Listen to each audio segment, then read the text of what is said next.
how many players who are 6'10" can do this? Shot clock ticking. Shot clock at 1. Wagner for 3. He drills it.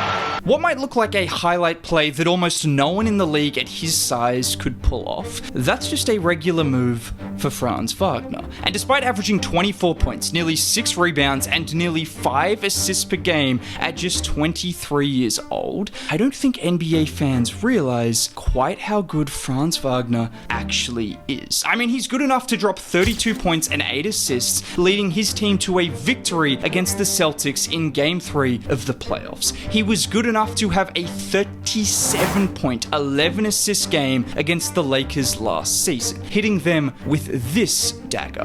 Looking for help. Shot clock down to 5. He's going to go for the win. Shot is up and he got it! Franz Wagner! That is what Franz Wagner can do. And while so many people focus on his teammate Paolo Banchero, Franz has quietly established himself as one of the best two-way players in the entire NBA. And I think more people need to be talking about it. And when I say he's one of the best two-way players in the NBA, everything you see him do on offense, with his size, with his length, his strength, his fluidity, he can do all of that on the defensive end as well. Just look at him here against Cam Thomas, who many consider one of the shiftier guards in the league. Franz just completely bottles him up, using his lateral quickness in combination with his length to force Cam into a contested shot. Or just look at him here, backtracking in transition against Dennis Schroeder. Schroeder goes between the legs before crossing left, and even with his speed and all of that space, Franz is able to cover it and then block the shot. And that's the kind of fluidity he has at that size. Backtracking against someone like Dennis Schroeder in space should be a nightmare, and is a nightmare for almost every other player his size in the NBA. But he makes it look like a regular defensive play. And there is a reason the Magic had the second best defense in the NBA last year, and was significantly better when Franz was on the floor. So many people pointed to the likes of Jonathan Isaac or Jalen Suggs, even Goga Bitadze at times. Who was the one constant throughout the entire season? When Isaac was playing 10 minutes or Bitadze was getting DNPs and Suggs was injured, it was Franz Wagner who was playing every single night and playing 35 minutes of high-level defense every single night. And that alone makes him incredibly valuable. His size, his versatility. Think of a guy like Jason Tatum and what he's been able to do for that Celtics defense. That is the kind of blueprint Franz has to follow. And well, we might as well continue to talk about Jason Tatum and those similarities, because not only does Franz have some of those similarities with Tatum defensively, offensively he does as well. Someone at that size, with his ability to play make, his ability to handle, his ability to, well, sometimes shoot the ball well, which we will talk about a little bit later, but overall his skill set at that size is just incredibly unique. Look at him here, isolated against Kyle Kuzma. He drives right, spins back inside, and with Lopez helping over, just that slight little hezzy before reversing it in. Or how about this time with the screen to get Ant on his back and attacking Gobert? Look at the running hook. That's just ridiculous. And this is a common theme with Franz. It's not just the handle and fluidity, but it is the touch he has. Watch him drive into the paint against Jovic. Look at the pivot initially, but this is just insane. With the 7-foot wear helping over, look at Franz throw that off the top of the backboard and drop it in. I feel like for anyone who's played basketball, or even if you haven't, a shot like that is more impressive than him pulling up from 28 feet or a step back 3. Just the level of skill it takes to throw it that high off the backboard and still get it to softly fall against the contest of a 7-footer. It's ridiculous. And the numbers back up what you can see in the film. Because last season there were 5 players in the NBA who averaged at least 25 points per game, 5 rebounds, and 5 assists per game.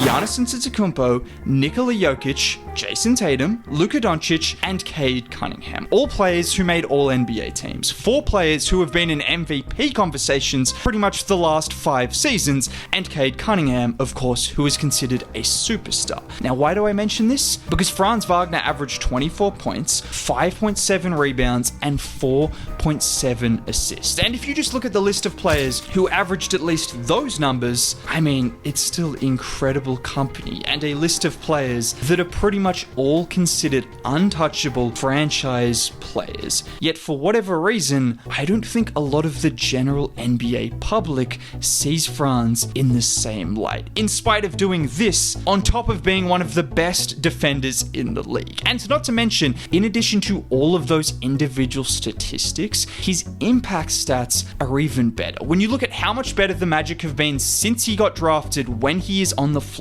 they are quite literally an entirely different team. And it makes sense, because just like a guy like Jason Tatum, where you are consistently one of the best defenders on the floor, when you consistently break down the defense, when you consistently take advantage of that gravity with your playmaking, there are just so many avenues to impacting winning. And we saw that during the season as well, because when Franz was in the lineup, the Magic won 33 of 60 games. A good enough record to have you in the top 6 in the Eastern Conference. When he was out of the lineup, they went 8-14. Sometimes on and off numbers aren't everything and can be noisy, but when you look at Franz since he entered the league and when he is not in the Magic lineup, it is so evident that he has a near superstar level impact at just 23 years old. And that should be talked about a lot more. Now, one thing that people will continue to talk about, and rightfully so to a degree, is his jump shot and how it has fallen off a cliff the last 2 seasons. Now, the thing is with Franz, he doesn't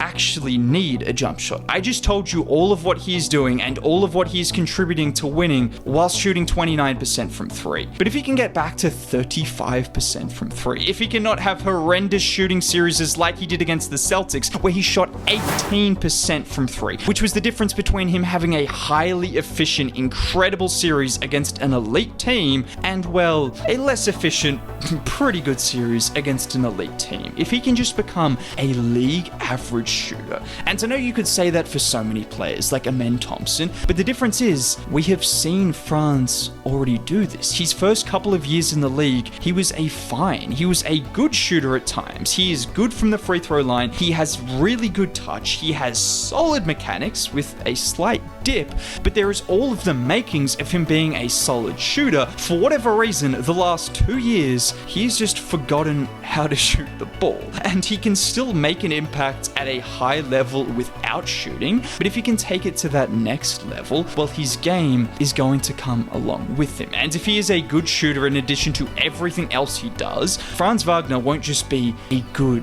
NBA player. Franz Wagner will be one of the best players in the NBA. And in addition to Paolo Banchero and what the Magic are building, that should be pretty frightening.